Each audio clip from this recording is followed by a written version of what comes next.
This is the Social Media Podcast. My name is Melanie Farrell. I'm Nick. I'm Kaylee. I'm Emma. I'm Zahra. I'm Adam.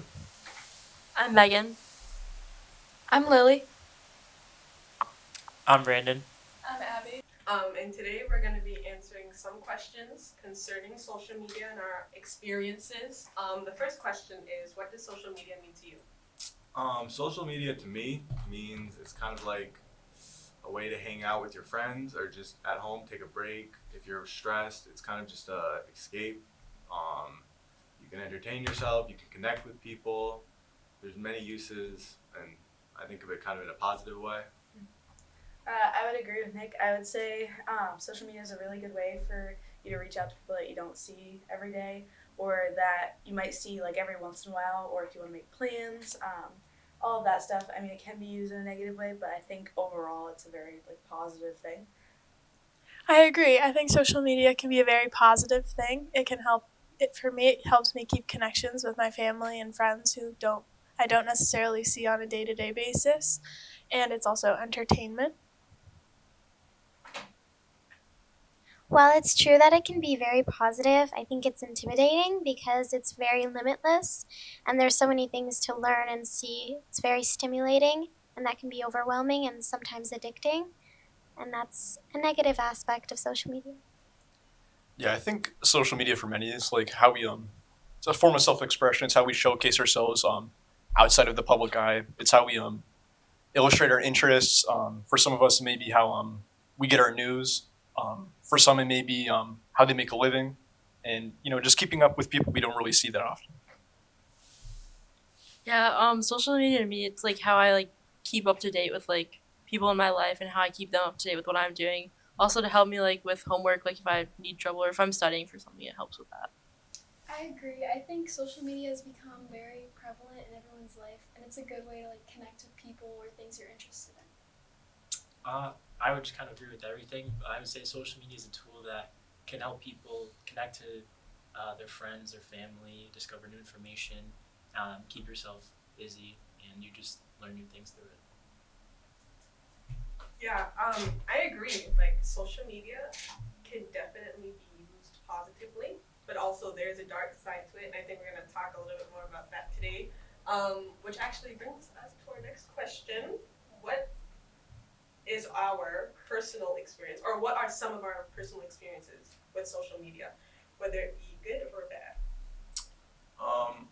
I've had a mainly good experience with social media. I mean, I don't have that many. Some of the ones I use is like Snapchat, Instagram, TikTok, YouTube, if that counts.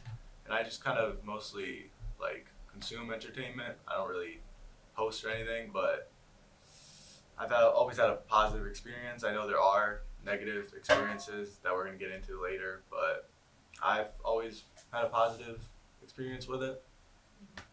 I would agree with him. As a dancer, social media is a really big thing that we use as a platform, in a sense, to post content and get it out to a bigger audience. And I feel like that's a really positive way that it can be used, and I think it's a good example. It helps you make connections and be seen on a larger scale. But like he said, there's definitely downsides to that, and even the people that are seeing it or that might be interacting with you because of it might be kind of negative. But I agree. I think social media has a good side and a bad side. For me, I've had a pretty good experience. There's definitely times when I find myself feeling more trapped in the non-real world than other times, but for the most part, I use it for entertainment and to communicate with people, and I think that's very positive. I'm glad you had that experience, Emma. And I wish that every experience with social media was positive, but unfortunately that's not very much the case. I have had a little bit of a negative experience with it. I felt as though it was consuming my entire life when COVID was happening and everything was on shutdown, and I felt like I was just wasting my time, and I felt like that was okay. And it's not okay. And I feel that there's so many different ways we could spend our time.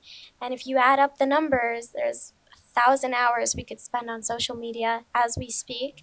We might not think about it or feel it right now, but it's happening and it's scary. But that's my experience. Yeah, I think I've had, for the most part, an overall like positive experience with social media. You know, it's a lot of my time like after school. You know, I'm talking, conversating with friends at high school because you know we play games, talk, you know, just having fun. But there definitely is like a negative side, especially you know being a senior in high school. We have a lot of like rigorous coursework and whatnot, and with more avid use of social media, I've often found myself you know being prone to procrastination and poorly time management. It's like I always think to myself like you know I could have been being productive during that time rather than you know just scrolling or texting people that I could talk to like the next day at school or something.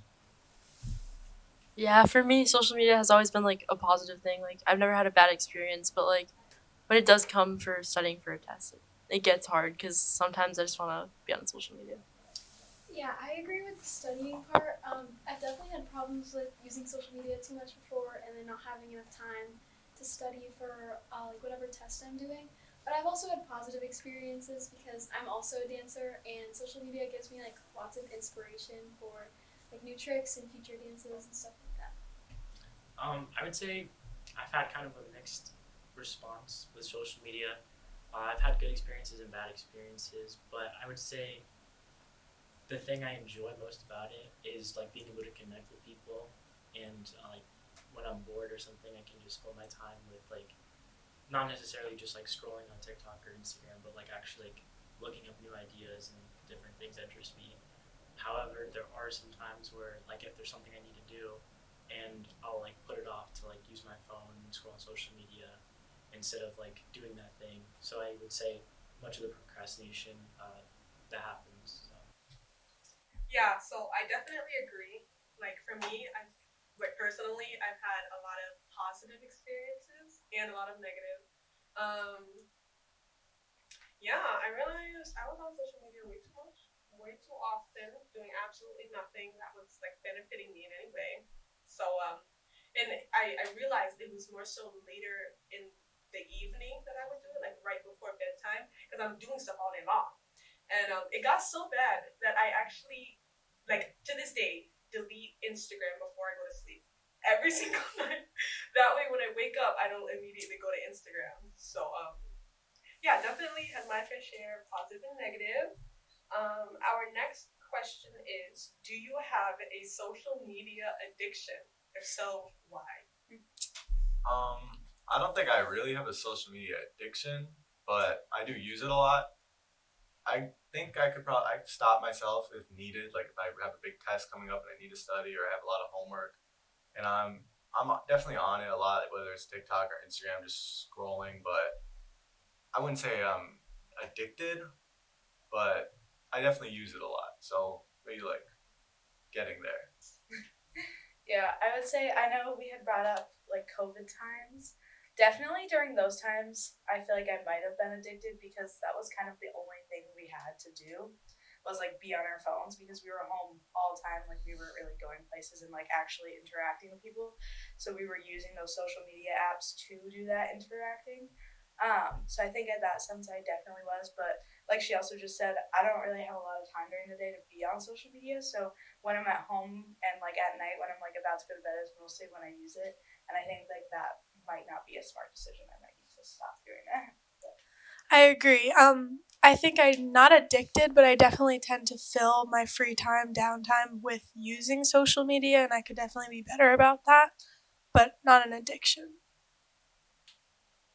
I believe I'm not addicted to social media because I just don't have social media.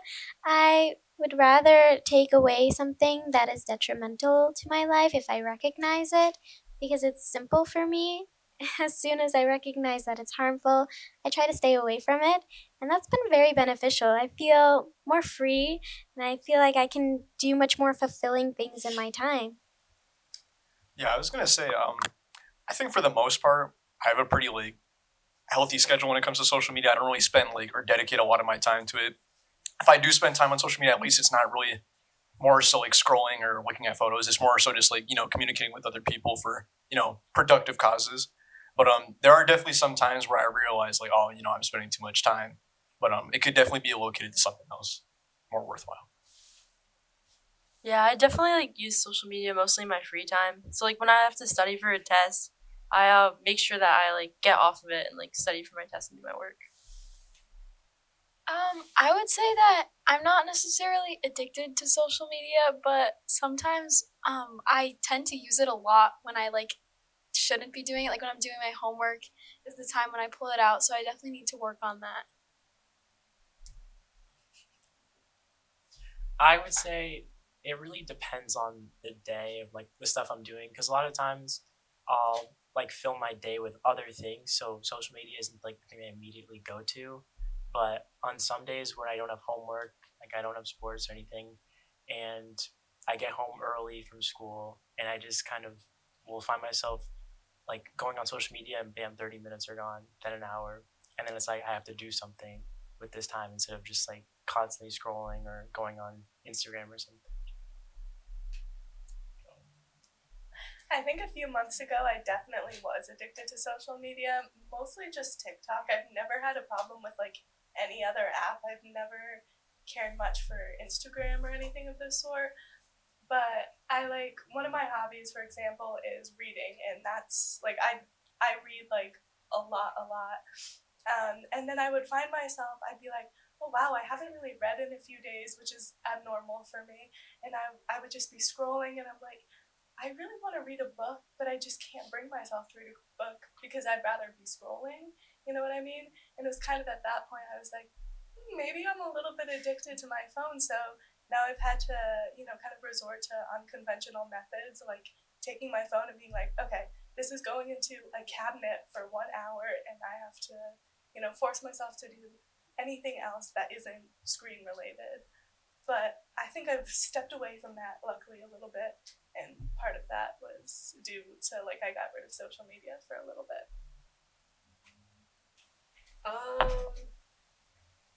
I'm thinking of the word addicted too. Like, how are we defining that?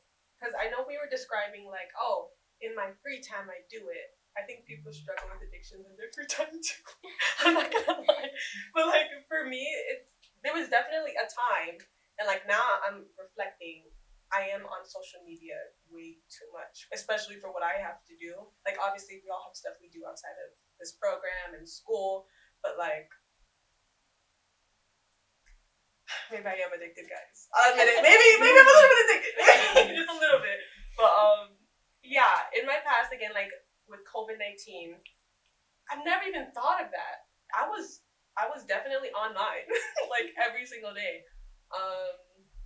Yeah, I was addicted to it back then, I believe. And now I want to be on it much less is what I should say. So yeah. That actually brings us to our next question. Do you experience FOMO, fear of missing out? I would say not really, or not often. I don't really spend my time on social media just watching what other people do. I understand that some people do, and that's obviously harmful to just always be looking at something that you weren't at and maybe feeling like betrayed if your friends are there or whatever. I personally don't really experience FOMO, but I can see how people can. Yeah, definitely. I think one app that I specifically comes to mind would definitely be like Be Real or something like that. I never actually had it, but I know that it's like in the moment you snap a photo, and sometimes people would time certain things to make their day look better, just to post it and make it look like they were doing things with friends all the time and all this stuff. And I feel like if your friends are in it and you're not, or somebody's out doing something and you're not, you might have that. But also just in general, when people post certain things on social media, like vacations or things like that, sometimes people can have negative thoughts about it and be like, oh, well, I wish I could do that, or things like that, I guess would be the way that I interpret it. Yeah, I agree. I wouldn't say I necessarily experience FOMO, but I definitely compare myself to other people, what I see on social media, and that can take away fulfillment in my own life. But recognizing that social media, Instagram is just a highlight reel of someone else's life helps with that a lot for me. That's a good point. I agree. A lot of people take inspiration from social media, but they forget that they're able to build their own lifestyle, their own thoughts, their ideas, it takes away the creativity that we've always had. As kids, we had so many ideas to put down on a page, and now we can't even pick out our own outfit without thinking of the recent trend. And we don't need to do that. We don't need to see somebody else's lifestyle to live our special lifestyle that we have all been trying to live, except social media stops us from being individuals. It truly does. And FOMO is just something very dark. And we don't need to feel that way. Yeah, I think I definitely had FOMO maybe when I was like younger, but nowadays, like in high school, since I see my friends all the time, both inside and outside of school, especially since I drive now, I don't really have like that fear per se of missing out anymore because it's like it's not like it's gonna be the last time like I see like or hang out with these people. Like if they hang out by themselves like one time, it's not like I'm not gonna hang out with them like another time. Like so no, yeah. And sometimes the things that you might see them doing for fun, you may not even find fun yourself. Like so I don't think it's really something to worry about. I definitely used to have FOMO, but like now I just don't care that much like about what people are doing that I'm not doing because I just focus on myself pretty much.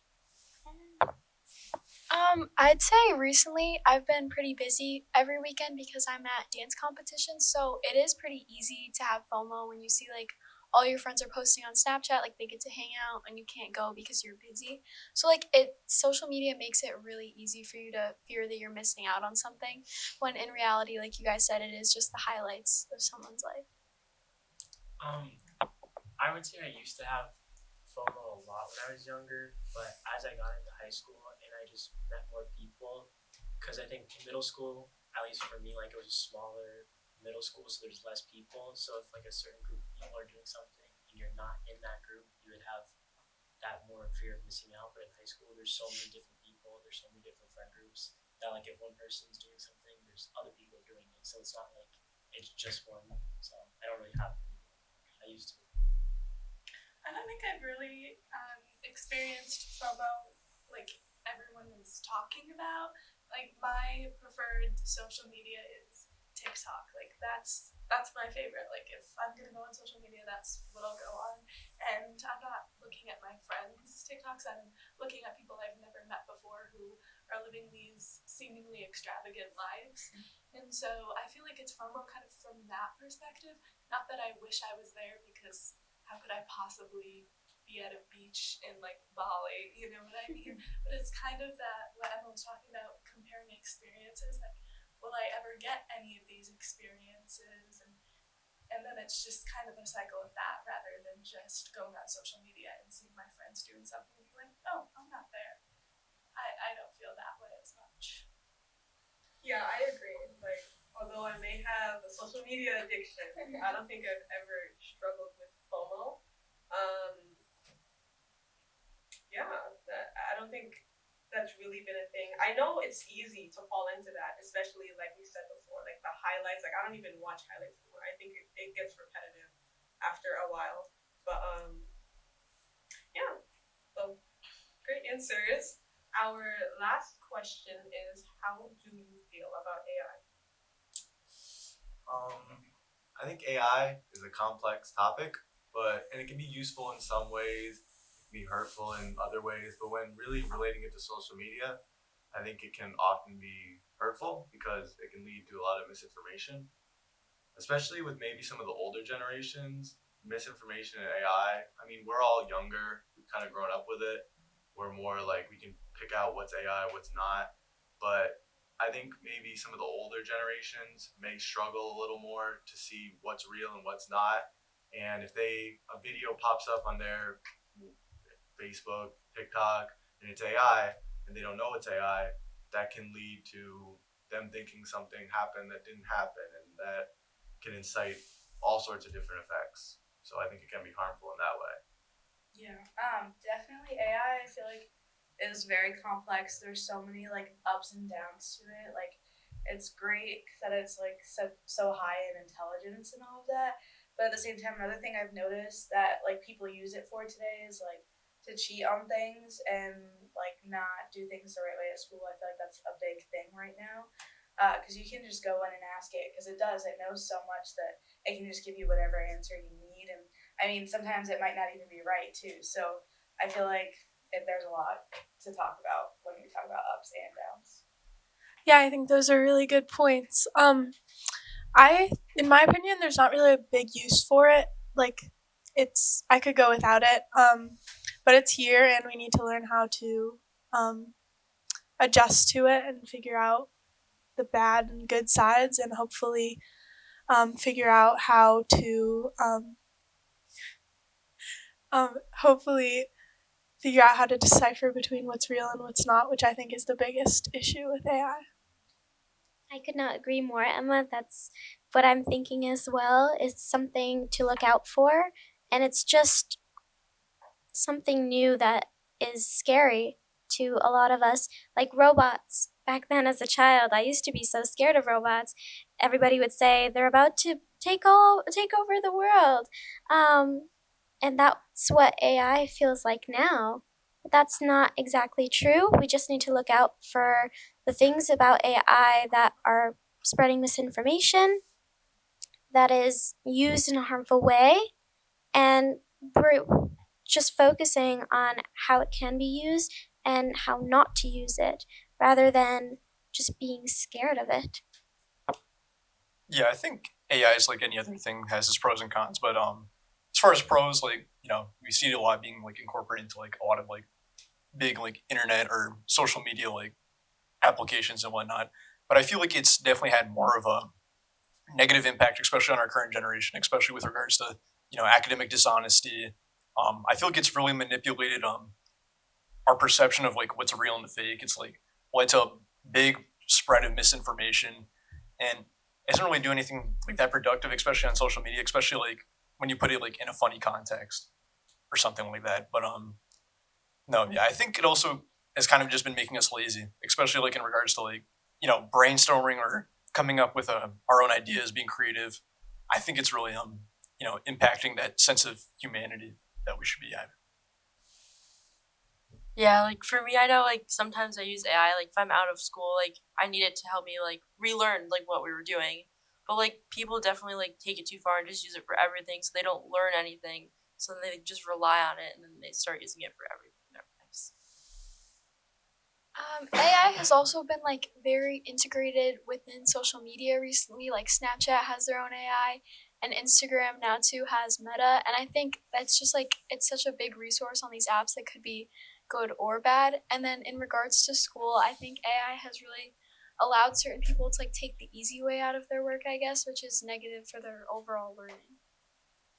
I want to talk about the thing Adam brought up was the humanity aspect of it, and AI is one of the things that it's just evolving at such a rapid pace that like last week it's a new AI, and then a new AI, just always evolving. So you can't be scared of it because it's here to stay basically. The same way with social media, same way with even phones. People are scared of them when they first came out because now they're so accessible, everyone has one.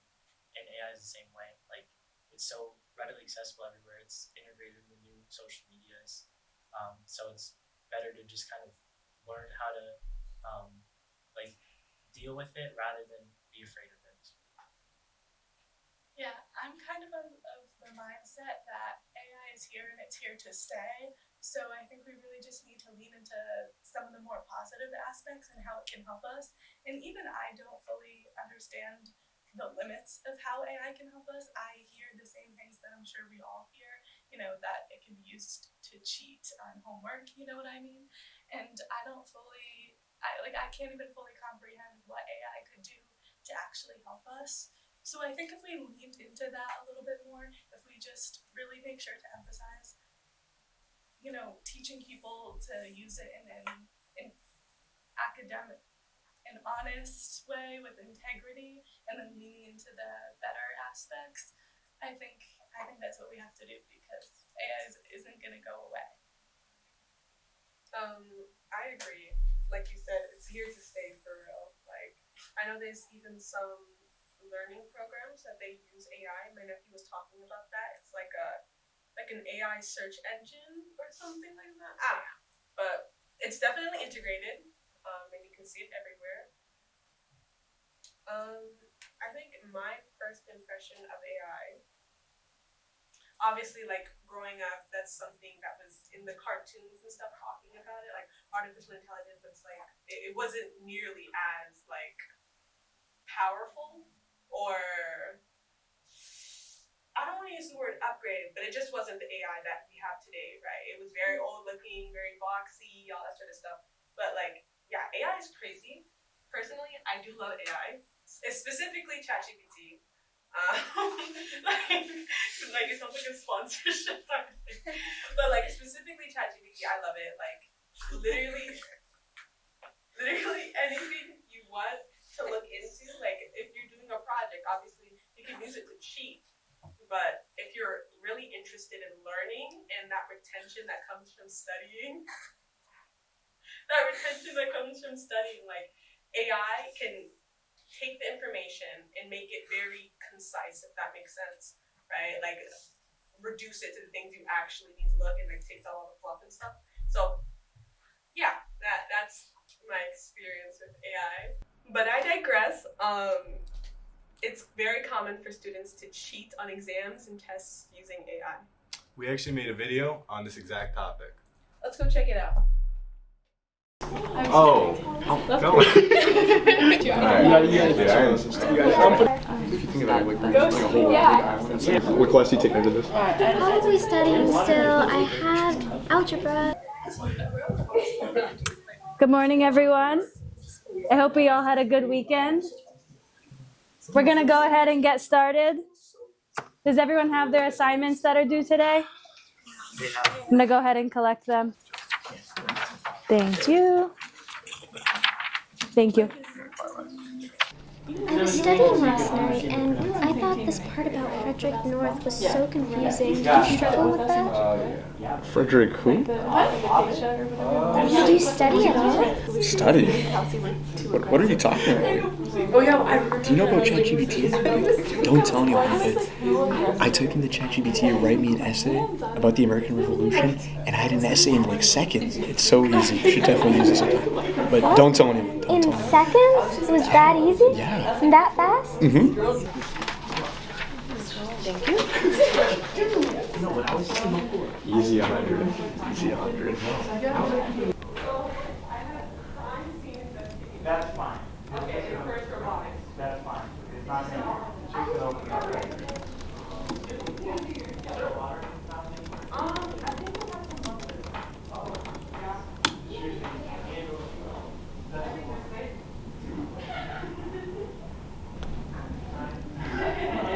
Yeah, that's what I'm talking about.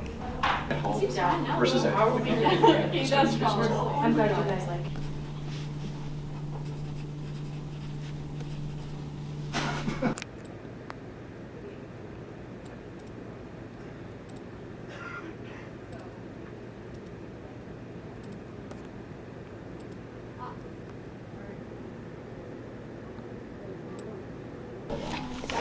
Fantastic job, Zara. Thank you.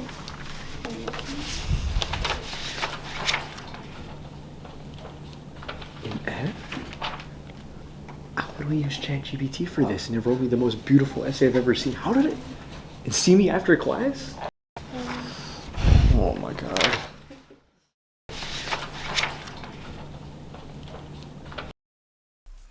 So now we're going to transition into talking about stranger danger online specifically. I'm going to start with my personal experience. So it was a couple months ago, guys. A couple months ago, I just got Instagram back after deleting it for like the whole summer or whatever. And I started to post again, like the things I post, it's like Bible verses and all that sort of stuff, right? And so obviously the algorithm or whatever picks up, and then the Christian content creators I interact with, like their posts, they start recommending more of them. So I'm like, okay, cool. And I came across this gentleman who posts himself like reading the Old Testament Bible, and I'm like, oh, that's so fire. And I follow and I like the videos and stuff like that. At this time, I was 15? No, that wasn't a couple months ago. I'm 17. I think I was 16 years old, and I had it in my bio. And this gentleman messaged me, right? And I was like, oh, must be a mistake. Maybe he didn't check my bio or anything like that. And I was like, oh, sorry, talk to you, you know, I'm 16 years old. He was like, okay, bet. And then the next day he messaged me again. And so I talked to my brothers and sisters in Christ. I'm like, hey guys, do you think he's just being like friendly, like as a brother in Christ? And that gets so messy. But it was bad advice. They were like, oh, they're just being friendly or whatever, right? I decided to just cut it off and block him, right? Because he wasn't listening. Like I did told him, hey, I'm 16, I can't talk to you. Even when he was like innocently like introducing himself, like, hey, like this verse, I hope you're having a good day. I'm like, it was still weird. And he looked like he was about like 42. Yeah. It's a very specific number. Yeah, like somewhere around 42. It was just weird. It was weird. But that was my experience with stranger danger. I'm glad it didn't escalate. But definitely, like, if you notice any not bad, but strange behaviors, if there's something in your mind saying, okay, something about this is weird, definitely listen. I would say also that there also like runs the risk on certain social media platforms of like predators on certain apps that are mainly used by kids. Like I know, for example, Roblox, we talk about that in our playbook, and like a lot of predators have been known to use it to gain access and talk to kids because there's no like identifiable features on the app, so you could just talk to whoever you want. So that's like one of the dangers, I guess, that comes along with it. One thing, another app that I kind of wanted to point out is Snapchat. I know, like, you can add, like, random people and stuff, but, like, it is nice because there's names, there's numbers, so it's more identifiable, but I feel like we get too comfortable sometimes, like, and people will lie and, like, say that they're your age or they know you from places or things like that. And I know when we go to, like, the elementary schools and we give those presentations, we kind of, like, say, like, don't talk to people, like, that you don't know because they could totally be lying to you. And, like, in that sense of being, like, comfortable, I feel like we always see, like, we'll be like, oh, 10 plus mutual friends or, like, 3 plus mutual friends. And we're like, oh, okay, so it's fine. But, like, sometimes it might not be fine. We still might not know who those mutuals are and if we really want to be associating ourselves with those people. So.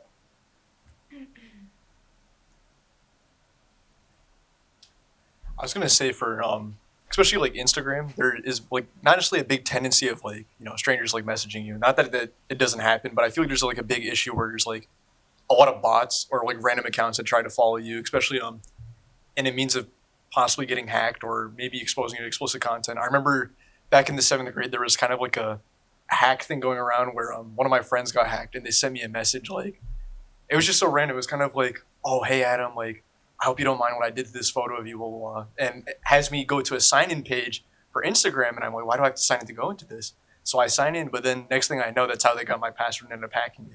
What? Yeah. So. Yeah, I remember that whole, like, train went around for a while. Oh like, you would get it from your friends, so you'd be like, oh, what did they do this time? And you just open it. And I feel like we talked about the older generations, too, and, like, getting tricked really easily by that stuff.